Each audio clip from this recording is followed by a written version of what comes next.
For decades, Africa has been told a simple story: borrow money, build your future, grow your economy, prosper.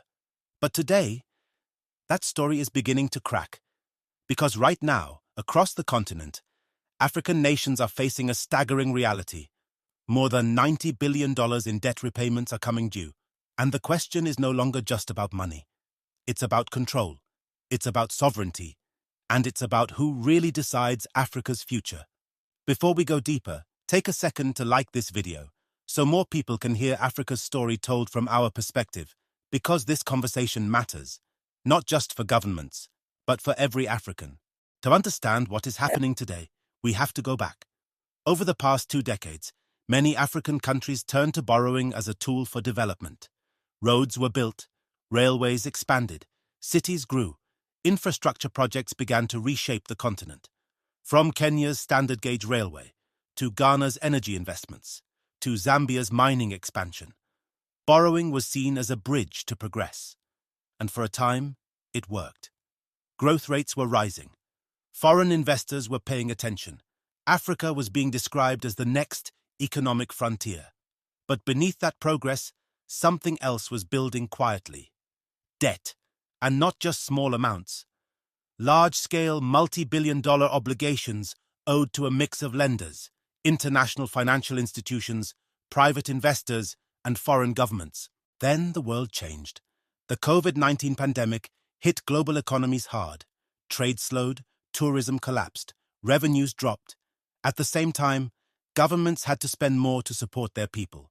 Then came rising global interest rates, and suddenly, borrowing became more expensive. For many African countries, the situation shifted from manageable to dangerous. Today, several nations are under intense financial pressure. Countries like Zambia have already defaulted on their debt. Ghana has gone through major restructuring efforts. Ethiopia has struggled with both conflict and financial strain. Others are walking a very thin line.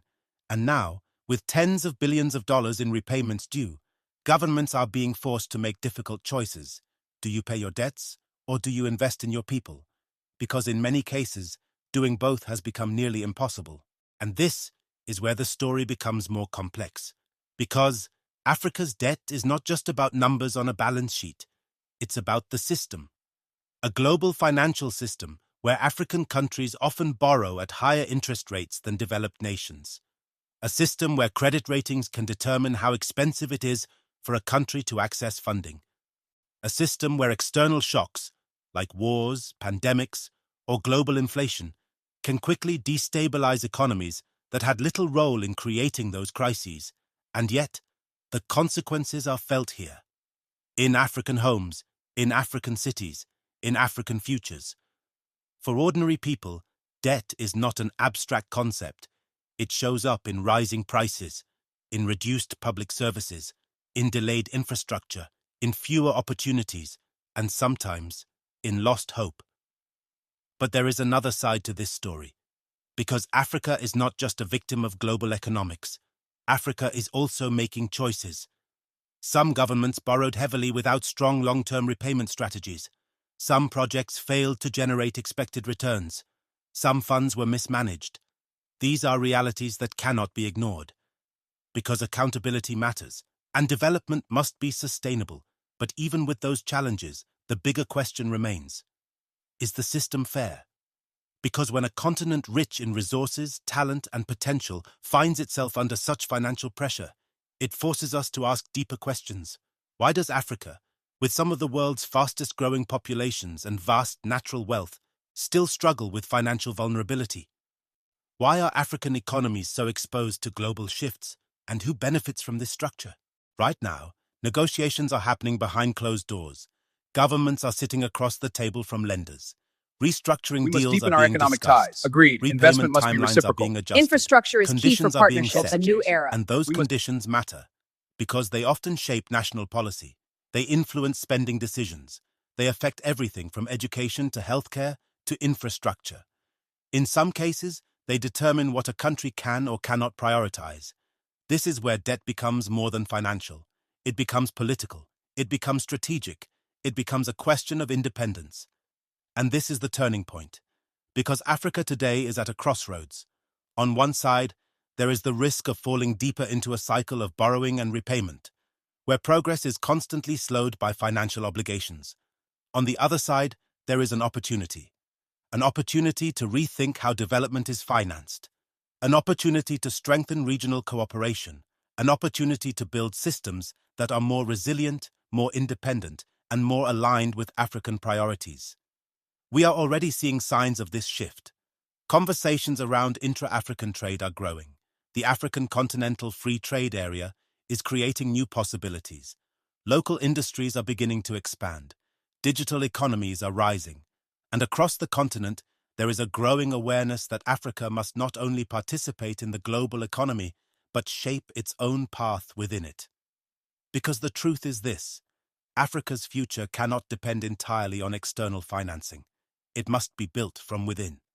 Through innovation, through strong institutions, through strategic partnerships that respect African interests, and through leadership that prioritizes long-term stability over short-term gains. At the same time, the global system itself is under scrutiny. There are increasing calls for reform, calls for fairer lending practices, calls for debt relief, calls for a more balanced financial structure that recognizes the unique challenges faced by developing economies, and Africa is at the center of that conversation, not as a passive participant, but as a voice demanding change. Because this moment is not just about crisis, it is about clarity. Clarity on what works, clarity on what must change, and clarity on what kind of future Africa wants to build. The $90 billion debt challenge is real, but it is also a test of leadership, a test of strategy, and a test of vision. Will Africa remain tied to cycles that limit its potential, or will this moment become a turning point?